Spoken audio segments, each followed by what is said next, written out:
Hai, Assalamualaikum warahmatullahi wabarakatuh dan selamat malam. Salam Cik Abu Hamid, Puan Ida. Okey, dah lama dah saya rasa tak live dekat. Kan dah lama, macam dah agak lama saya tak live. Salam Puan Rina. Okey, so malam ni setelah saya rasa seminggu kot kan. Seminggu ke 2 minggu. Saya tak live kan. Hari tu kita penuh dengan kelas BBA, lepas tu ada NAC kan. So minggu ni insyaAllah start minggu ni kita akan start live pula. Salam Puan Ain dan Puan Nik Siti Hajar, Puan Syahira. Hai Puan Cahaya, Puan Mastura. Alright. So malam ni saya nak share something yang saya rasa penting juga untuk saya share, iaitu apakah 5 perkara, saya nak share 5 perkara malam ni yang biasanya kita selalu buat bila bercakap dengan anak-anak ni, kan bila kita nak anak kita bercakap ni, kita selalu buat benda ni. Tapi sebenarnya benda 5 perkara yang saya nak share malam ni adalah perkara yang cuba kita elakkan. Jangan banyak sangat buat 5 perkara yang saya nak sebutkan malam ni. So bila kita ajar anak bercakap ni, sebenarnya kena ingat dia bukanlah bila kita nak anak kita bercakap je kita kena suruh dia sebut. Kita kena tunjuk gambar, tunjuk objek, okay, dia kena sebut balik. Kita tunjuk gambar, dia kena sebut balik. Kan kadang-kadang kita ada that kind of mentality kan. Bukan mentality, maksudnya kita suka, of course lah kita nak dengar anak kita sebut dan bercakap kan, tapi sometimes kita buat benda tu keterlaluan sampai kadang-kadang tu anak tu macam lalas macam tak nak ikut kita cakap. Lalas anak tu macam malas nak bercakap. Kan. Demam musim sekarang pelik ya. Dekat sebulan. Itulah. Kan saya pun dah masuk ni dah dekat seminggu lebih kan. Seminggu lebih dah saya rasa saya batuk dengan sesama. Kan dia macam lambat sikit lega dia. Lambat sikit lega dia kan. Dan musim saya rasa ramai sekarang ni tengah batuk, sesama kan. Orang dewasa pun sama. Kalau dulu kan anak-anak. Ni saya tengok macam orang dewasa pun dah ramai yang duk batuk sesama kan. Saya pun dah seminggu lebih saya rasa kan. Ni suara pun macam tak betul-betul recover lagi. Okay. So okay, dah ramai dah. Boleh dah ni, saya dah boleh share dah ni 5 perkara yang biasa kita buat tapi sebenarnya cuba elakkan, jangan selalu sangat buat. Sebab dia benda yang kita buat ni kadang-kadang dia membuatkan anak tu lagi tak nak bercakap. Bukan dia nak bercakap, lagi dia nak tak nak bercakap, menyebabkan sekejap lagi kita rasa anak kita ni tak boleh bercakap ke? Macam tu kan, kita rasa macam tu. Sebenarnya tak anak tu ada ability tapi disebabkan mungkin cara kita, mungkin cara kita sendiri dengan anak tu menyebabkan anak macam tak rasa nak bercakap. So apakah 5 perkara yang kita kena cuba elakkan bila kita nak bantu anak kita ni bercakap. Alright. So kalau dah ready kat situ, cuba komen 5 nak tengok. Kan 5 perkara, 5. Kalau tak ada komen tu maksudnya tak ada orang. Salam Puan Miss Caramel Hazelnut. Comel nama. 5. Dekat kan kat TikTok ada. Lambat sikit komen dia keluar dekat sini kan. Komen tu macam lambat sikit keluarnya. Alright. So, apakah 5 perkara tersebut? Okay, yang pertama, siapa kat sini, dia kalau bila kita ajar anak bercakap, kita akan ada satu tendensi untuk kita suruh anak ulang balik apa yang kita sebut. Contoh kan, contohlah kita ada gambar. Contohlah dekat sini saya ada gambar, dekat sini ada satu gambar. Kan, contoh gambar ini. Kita akan macam kita sebut, kita bagi tahulah kat anak tu dah bagus dah bagi tahu tu. Kan teknik bagi tahu tu dah betul dah. Contoh kita kata adik ni car, ni car. Contoh kita bagi tahu kan. Lepas tu kita mesti akan ada tendensi nak suruh dia, adik car. Car. Cuba adik sebut. Car. Sebut car. Cuba sebut. So maksudnya kita ada tendensi untuk suruh. Untuk kita suruh anak sebut. Dia sebenarnya, okay, sebenarnya dalam proses kita nak ajar anak bercakap tu, kita tak perlu suruh. Bukan tak perlu apa, maksudnya cuba elakkan ayat yang, cuba adik sebut, cuba adik sebut balik. Cuba adik sebut. Macam tu ayat tu. Okay, ayat cuba sebut ni, cuba sebut tu. Maksudnya kita sebut, lepas tu kita minta anak repeat balik apa yang kita cakap. Kita suruh dia repeat balik. Sebenarnya memang kita nak anak tu ikut kita cakap, tapi sebenarnya tak perlu suruh. Dia punya teknik dia, okay, sebenarnya tak perlu suruh. Kan? Jumpa lagi pas kelas BBA. Sebab tu saya kata, hari tu kat kelas BBA kan, Amai sedih-sedih. Dia kata, nak sedih sangat lah. Kita jumpa kat Facebook. Kan? So saya pasti kat sini biasa buat benda tu. Biasa buat, sebutlah, sebut adik ni, sebut ni. Ataupun kita sebut, ni adik, susu. Adik nak susu. Cuba sebut dulu, sebut dulu. Adik sebut dulu, susu. Sebut dulu. Baru mama bagi, sebut dulu. Cuba sebut dulu. Susu, sebut dulu. Kan? Sebut dulu. Maksudnya kita sebut perkataan, sebut dulu. Adik kena sebut. Kita sebut perkataan yang menyuruh dia sebut. Macam tu. Okay, yang ini sekali-sekala mungkin boleh buat. Tapi cuba kalau boleh, sebolehnya cuba elakkan. Dia bukannya salah apa tau. Dia bukannya menjadi satu kesalahan besar ke apa. Benda tu tak salah. Cuma bila kita buat macam tu, anak tu sebenarnya lagi tak nak sebut. Siapa perasan? Bila dia buat macam tu, anak tu lagi tak sebut. Time-time kita tak suruh sebut, dia sebut. Tapi bila kita suruh, dia tak sebut. Bila kita suruh. Cuba sebut ni, adik sebut ni. Lepas tu dia tak sebut. Tapi nanti tiba-tiba, ada pula sebut sendiri. Kita tak suruh pun. Macam mana tu? Bila suruh sebut, tak sebut. Tapi ada sebut sendiri. Ataupun kadang-kadang kita tak suruh, tapi dia sebut. Sebab tu saya kata. Okay, sebab tu saya kata maksudnya, kan, maksudnya elakkan, cuba elakkan kita suruh anak sebut. Tapi macam mana kita nak menggalakkan dia sebut adalah tukar kepada, kalau kita biasa buat macam tu, cuba tukar cara kita kepada lebih kepada kita yang ulang balik. Dan yang kedua, okay, ulang semula apa yang kita cakap. Dan yang kedua adalah, adalah kita cuba bagi sikit timing. Kita tak suruh dia sebut, tapi kita bagi timing. Maksudnya ada sedikit pause yang kita tengah macam tunggu untuk dia sebut balik. Kita just buat waiting, dia panggil. Contoh. Tengok adik. Ada car ni. Ada car kan? Adik. Ni. Car. Betul tak? Kan? Ni. Dia macam tunggu sekejap. Ataupun macam kalau susu kan. Dia nak susu? Ada nak susu ke? Susu. Macam pegang botol susu apa kan? Susu. Susu. Stop jap. Lepas tu kita macam tunggu sikit. Tu antara teknik yang anda boleh pakai lah. Kita suruh dia sebut. Sebut susu dulu baru mama bagi. Sebut susu dulu baru mama bagi. Macam tu. So ayat sebut susu dulu baru bagi tu dia macam terlalu panjang satu lagi. Dan mungkin anak tu pun sebenarnya dia tak faham pun. Kan? So better sebenarnya sama ada yang pertama kita sendiri yang repeat. Ada susu. Kan? Ni susu. Adik nak susu.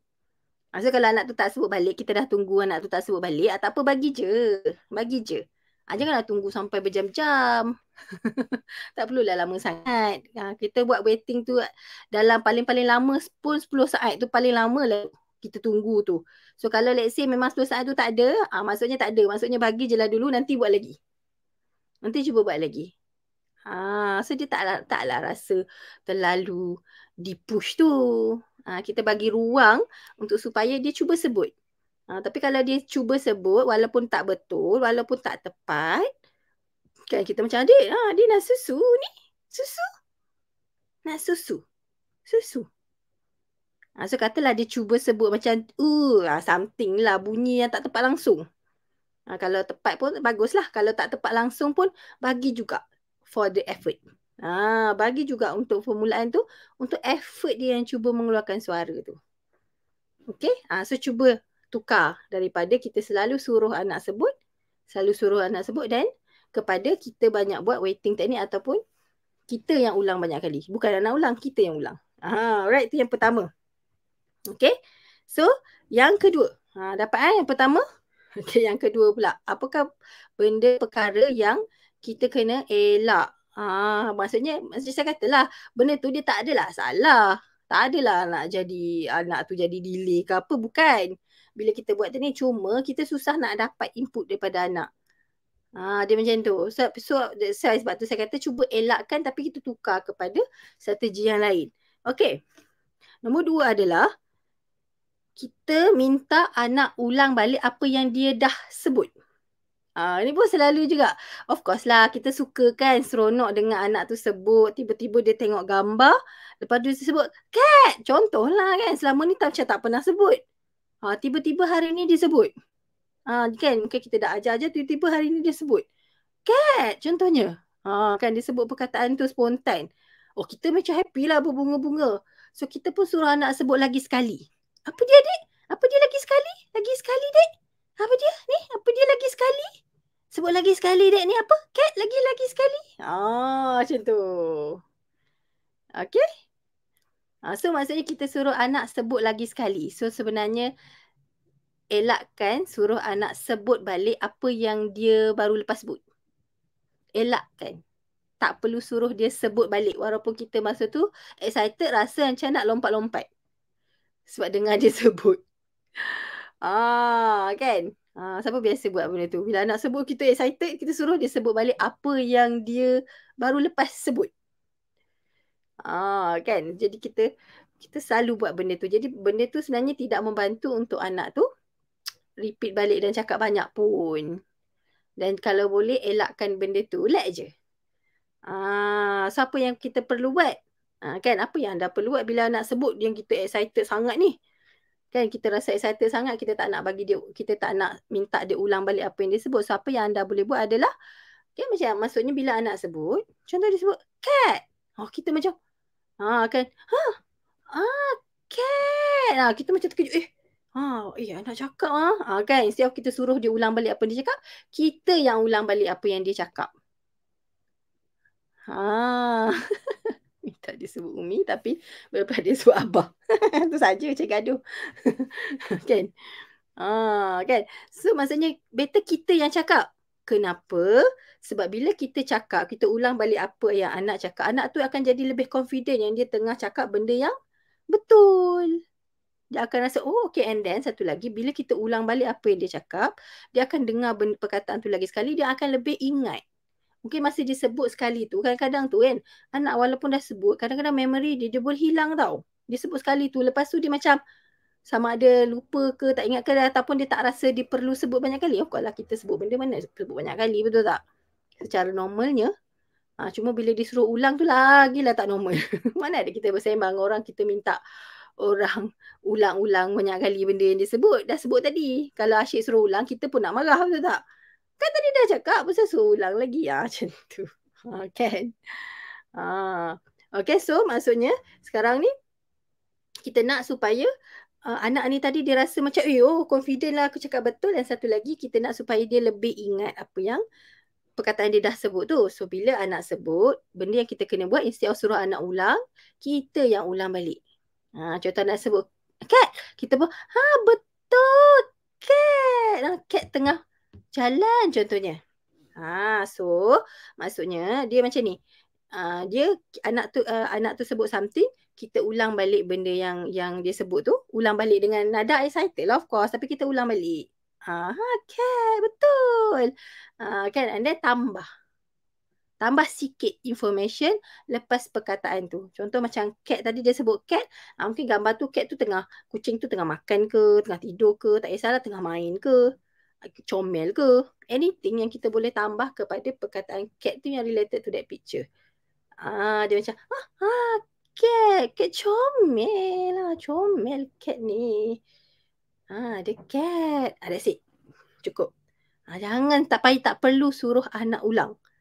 Jangan suruh dia ulang. Sebab kalau kita keep buat suruh-suruh dia ulang tu, dia jadi macam tak natural tau, that perbualan tu. So anak tu pun nanti, kan lama-lama dia malas. Malas nak sebut. Sebab apa? Kalau sebut nanti mak aku suruh ulang balik. Penat. Tak seronok tau bila orang kita sebut something, tiba-tiba orang suruh ulang balik. Tak seronok. Kan tak seronok. So bila tak seronok, anak tu nanti malas lah aku nak cakap. Sekejap lagi kalau aku cakap mak aku suruh ulang ni. Ingat anak tu tak ingat apa kita buat dekat dia. Sudah dia ingat.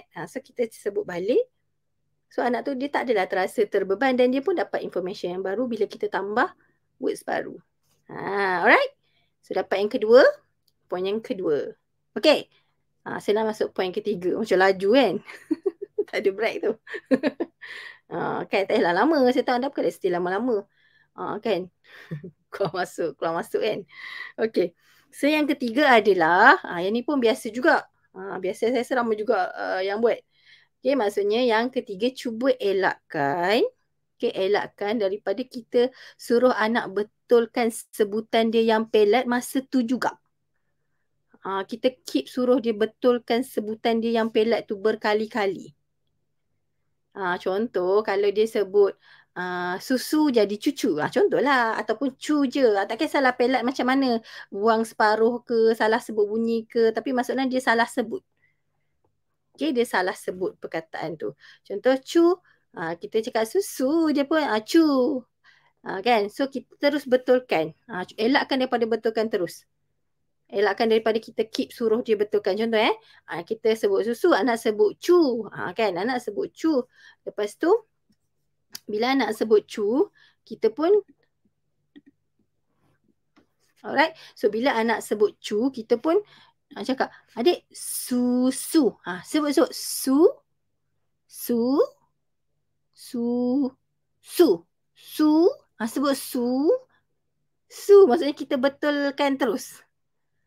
Kita betulkan terus. Dia suruh dia sebut penuh tu. Ataupun anak tu kita sebut susu. Ataupun anak tu sebut cucu contohnya. Cucu kan. Cucu. Kita pun adik susu. Su. Sebut su. Su. Kan satu-satu sepatak. Satu suku kata. Satu suku kata kan. Biasa yang tu saya tahu ramai orang suka buat. Ramai orang suka buat. Benda tu tak salah. Macam saya kata dia tak salah. Dia tak adalah jadi anak tu menjadikan dia lebih delay ke whatever. Cuma kadang-kadang menyebabkan anak tu jadi malas nak bercakap sebab dia rasa macam bila dia salah sebut dia kena keep betulkan. Kena berulang-ulang. Tambah pula kita jenis pula. Susu lah adik. Susu tengok ni. Su. Su. Beria kan betulkan macam tu. Kadang-kadang anak tu dia memang tak boleh sebut lagi. Level dia sebab bunyi perkataan dia ada umur tertentu tau. Baru anak boleh sebut. Dia bukannya kalau anak tu boleh cakap dia, semua bunyi akan betul serta-merta. Bukan. Okay, untuk cakap dengan betul dan tak pelat, okay, dia memerlukan masa untuk anak tu betulkan. Especially kalau dia baru bercakap. Kalau baru bercakap setakat baru single words, baru ayat 2 patah perkataan, kan? Paling-paling pun 3 patah. Masa ni memang sebutan selalu takkan betul lagi. Kecuali. Okay, kecuali anak tu biasanya dah boleh buat ayat panjang. Buat ayat panjang macam 4 patah ke atas. Dah boleh bercerita panjang-panjang. Tapi pelat. Pelat yang kita tak berapa nak faham pun pelat dia tu. Tapi dia dah boleh bercerita. Kalau level yang dah bercerita. Tapi pelat yang ini. Yes, mungkin anda kena jumpa terapis untuk betulkan pelat dia tu. Dah boleh buat terapi untuk betulkan pelat. Tapi bukan dengan cara betulkan macam tu. Sebab dia tak akan kekal. Dia ada teknik dia yang kita nak buat supaya perubahan pelat tadi tu kepada yang betul. Dia akan kekal. Dia ada teknik dia step by step lah. Untuk kita kekalkan. Sebab kalau kita selalu buat, kalau anda perasan lah. Kalau kita betulkan macam, kalau anak sebut, kadang-kadang anak ikut je. Kita kata, okay, kita sebut bola, dia sebut boya. Contohnya. Kita dia pun kita lah. Dia pun lah, betul. Masa tiru kita tu betul. Tapi nanti bila dia cakap sendiri balik, dia salah balik. Boya balik. Kan. So bila kita betulkan macam tu, sebenarnya dia bila dia spontan, dia akan salah balik. Masa kita betulkan tu betul. Tapi bila spontan, dia salah balik. Selalunya jadi macam tu. Tapi bila jadi macam tu, dia punya cara, kadang kalau kita nak betulkan macam tu, sekali dua, kalau anak ikut boleh betul kan. Tapi jangan terlalu kerap. Elakkan terlalu kerap. Semua yang salah semua kita nak betulkan. Lama-lama anak tu rasa macam alah penat lah nak bercakap pun bercakap satu ayat, baru cakap satu ayat dengan mak, semua perkataan kena dibetulkan. So dia akan rasa macam alah penat lah macam ni.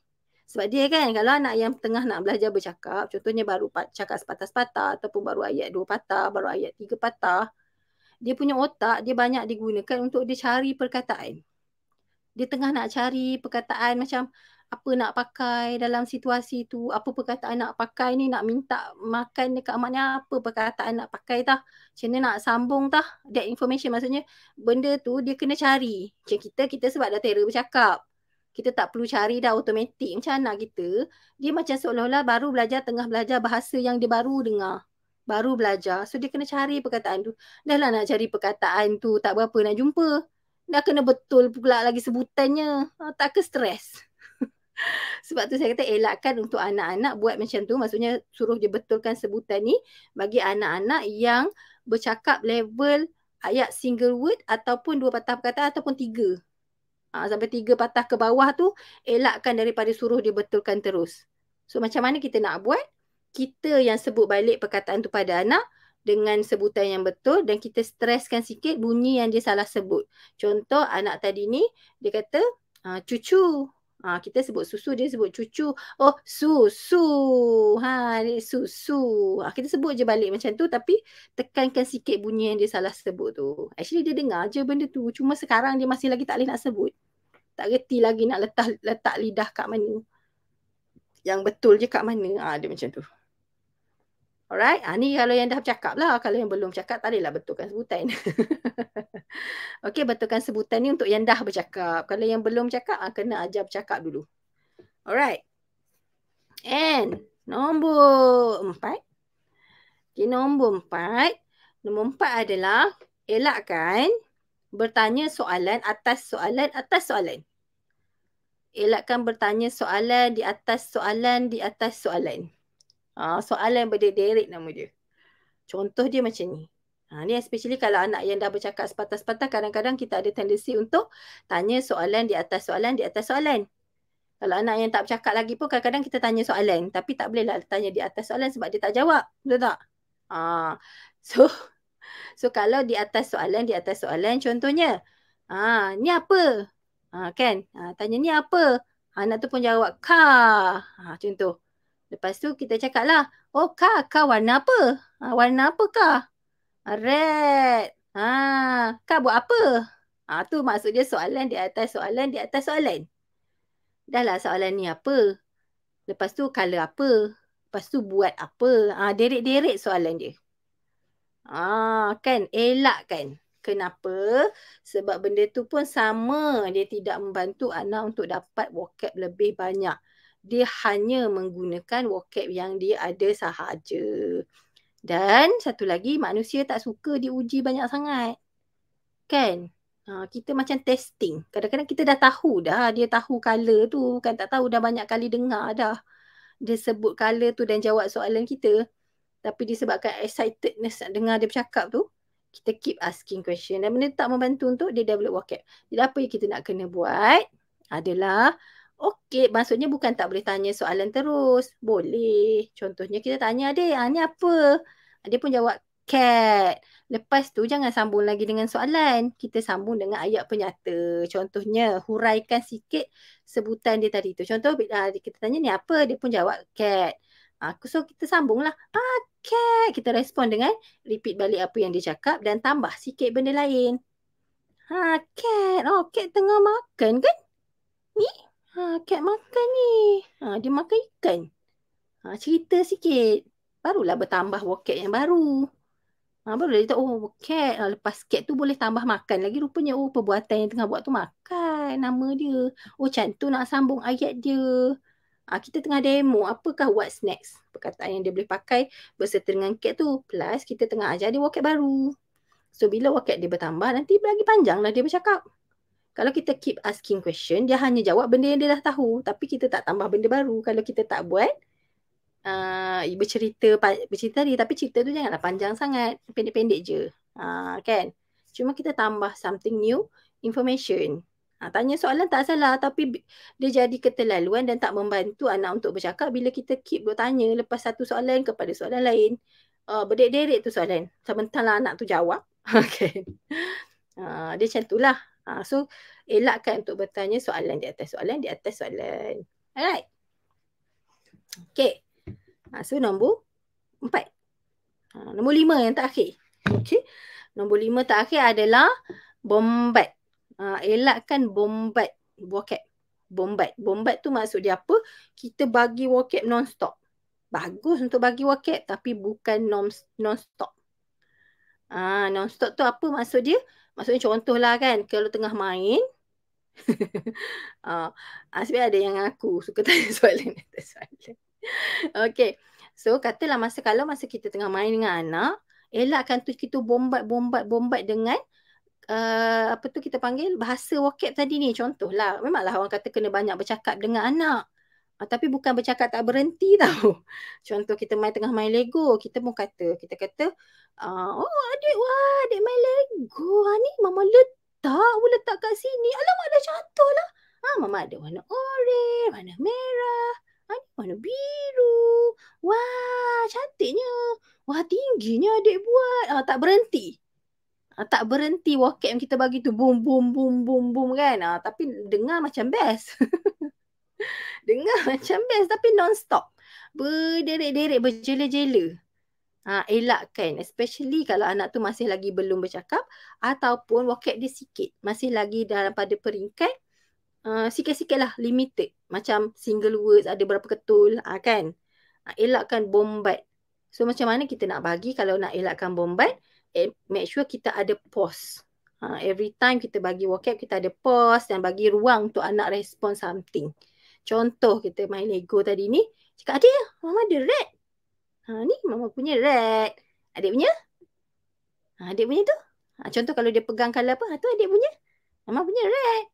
Adik punya?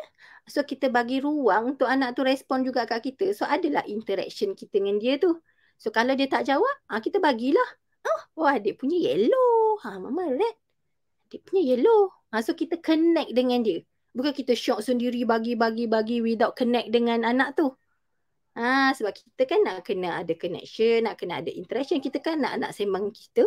So kalau kita keep bombat, nanti anak tu ingat, tak apa, nanti mak aku tolong cakapkan untuk aku semua. Aku tak payah respon pun. Dia macam tu, dia tak tahu pun yang dia kena respon balik kat kita. So kalau anak tu tak tahu nak respon balik kat kita, dan tak jadilah sembang interaction tadi ni. So that's why kena sediakan ruang untuk anak tu pun respon juga kat kita. So kalau kita kata, ni dek mama letak ni, mama letak Lego, mama letak pula tau. Ni mama letak atas ni. Letak atas ni, make sure dia tengok bila kita nak letak dan sebut tu, dia tengok. So dia boleh relate lah. Perkataan letak, maksudnya action yang macam gitu. Action macam tu nama dia letak. So kalau anak tak tengok, macam mana dia nak belajar perkataan tu? Sebab dia tak boleh nak relate dengan perkataan dan action tadi. So make sure kita macam hold. Dia ni mama letak ni. Mama letak kat sini. Tunggu jap tengok. Dia tengok ke tak? So kalau dia tengok, tengok mama letak. Letak, tekan. So masa kita cerita tu, dia tengok. So kita nak dia dapat tu. Adik pula. Cuba adik pula letak. Adik letak. Dan bagi ruang sikit untuk dia buat. Kalau dia tak buat, bantu dia untuk buat juga. So maksudnya adalah kalau anak tak bercakap pun ada interaksi tu. Kita buat, lepas tu anak buat. Walaupun benda tu hanya action dulu. Tapi yang penting anak tahu untuk respon selepas kita. So nanti once dia dah ada vocab, nak bercakap ke apa, dia tahu, okay, mak ni cakap, lepas tu nanti dia kena respon balik. Itulah konsep komunikasi dua hala. Dia macam tu. Alright, so elakkan kita bombat non-stop. Letak ni yang madu ni, ada red blue ni. Anak macam tak tahu ke mana. Dia tengok ke tak tahulah. Tambah pula especially kalau anak yang ada masalah dengan tumpuan. Dia tak perasan sangat kita bercakap dengan dia. Dia pun macam tak peduli sangat kita cakap dengan dia. Yang tu lagi susah. Yang tu lagilah kita nak kena every time nak kena tarik dia untuk tengok kat kita. Respon kat kita every time. Sebab kalau tak dia akan lost seorang-seorang dia. Kita pun lost. Dengan cara kita, anak kita lost tak tahu ke mana. Jadi dia tak jadi interaction tu. Dia macam tu. Okay? Okay, dapat 5 perkara malam ni. 5 perkara yang kena ataupun cuba elakkan dan tukar kepada cara yang lebih baik yang saya ajar tadi itulah. Maksudnya kan saya suruh elak tapi saya bagi yang boleh untuk yang ditukar. Kalau tak bagi yang tukar je kan dia marah pula. Kan suruh elak tapi nak buat apa, betul tak?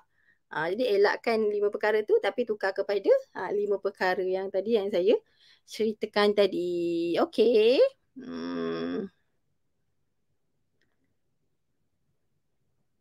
Alright, thank you.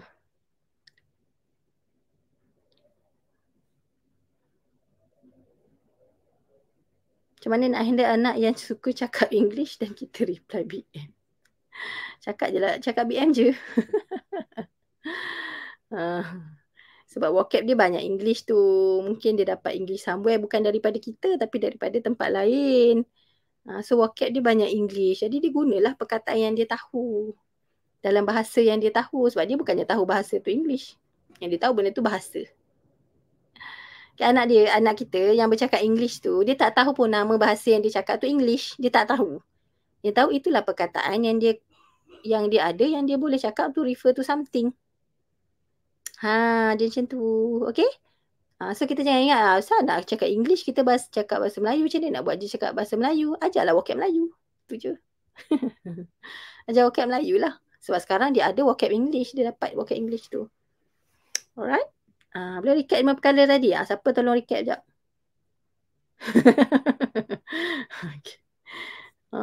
Okay, saya ulang dengan cepat. Okay. Saya ulang dengan cepat. 5 perkara yang perlu dielakkan bila kita ajar anak bercakap. Yang pertama, elakkan suruh anak ulang balik apa yang kita cakap. Itu yang pertama. Elakkan suruh anak ulang balik apa yang kita cakap tapi tukar kepada lebih banyak lebih banyak buat teknik waiting dan juga kita yang ulang balik. Itu yang pertama. Yang kedua, elak ulang balik. Minta anak ulang balik apa yang dia sebut. Apa yang dia dah sebut. Contoh anak sebut, kita suruh dia ulang lagi sekali apa yang dia dah sebut tadi. Elakkan. Okay, elakkan suruh anak sebut balik apa yang dia baru lepas sebut. Yang tu. Tapi apa yang kena buat adalah kita yang kena ulang balik. Apa yang dia sebut tadi tu dan tambah perkataan yang baru pada perkataan tu. Alright, yang ketiga adalah elakkan betulkan sebutan anak yang salah tu masa-masa tu juga. Masa dia tengah duk bercerita, tengah nak bercakap something ni kan terpelat-pelat sebutan dia. Kita pun masa-masa tu jugalah nak suruh dia betulkan sebutan dia. Elakkan sebab terbantut nanti dia nak cerita. Dia tengah nak explore vocab baru, tiba-tiba kita suruh kita potong suruh betulkan sebutan, habis hilang. Dia nak cerita pun tak jadi.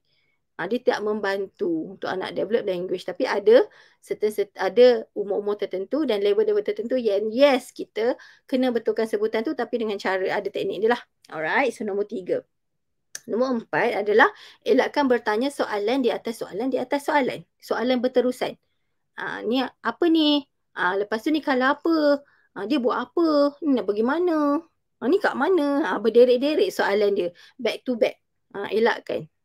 Okay, elakkan tanya soalan back to back di atas soalan berderet-deret. Tapi apa yang anda boleh buat adalah tanya soalan sekali, lepas tu bila nak jawab atau cakap something, kan jangan tanya dah lepas tu. Tapi expand ataupun tambahkan lagi, panjangkan lagi ayat ataupun perkataan yang anak dah sebut tadi ni, yang jawab soalan kita ni. Kita lepas tu kita ulang balik dan kita tambahkan vocab yang baru. Jangan soalan di atas soalan di atas soalan. Make sure kita ajar juga perkataan yang baru. Alright. And nombor 3 adalah elakkan kita bombat. Okay, bombat perkataan ataupun vocab pada anak.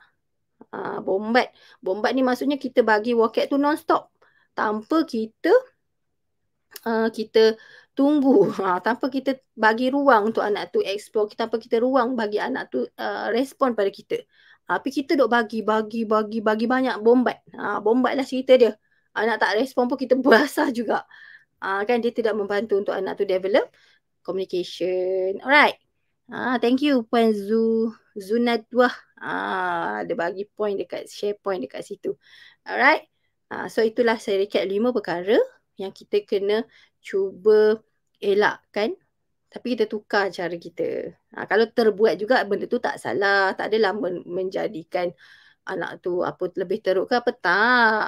Cuma dia kurang membantu untuk anak belajar bercakap. Jadi tukar cara tu. Ubah sikit. Kan ubah sikit je. So hopefully membantu anda. Okay, untuk pajak lagi kan. Hopefully membantu anda untuk cuba-cubalah nanti bila cakap dengan anak tu cuba-cuba buat ini. So anda akan nampak kesan dia sebenarnya akan lebih banyak anak tu akan bercakap bila anda kerap buat. Benda ni bukanlah hari ni buat terus-terus masa tu juga esok anak akan lebih banyak tak. Tapi kalau kata anda selalu buat benda tu even dalam sebulan ke apa anda akan nampak beza dia. Anak akan lebih seronok anak bercakap, anak akan lebih engage, anak akan lebih vocab baru dia akan bertambah. Dia macam tu. Alright. So hopefully memberi manfaat pada anda dan semoga dapat cuba. Semoga dapat buat. Jadi kalau ada soalan-soalan ni tu, maaf saya tak sempat nak jawab banyak soalan. Especially bagi yang anak belum bercakap ke apa, of course yang tu dia ada teknik-teknik lain lah yang kita kena explore. Especially bagi anak yang belum bercakap, sometimes dia agak tricky sebab kita kena check ada tak kemahiran-kemahiran yang anak tu belum dapat menyebabkan dia masih lagi tidak boleh untuk bercakap. So itu topik lain.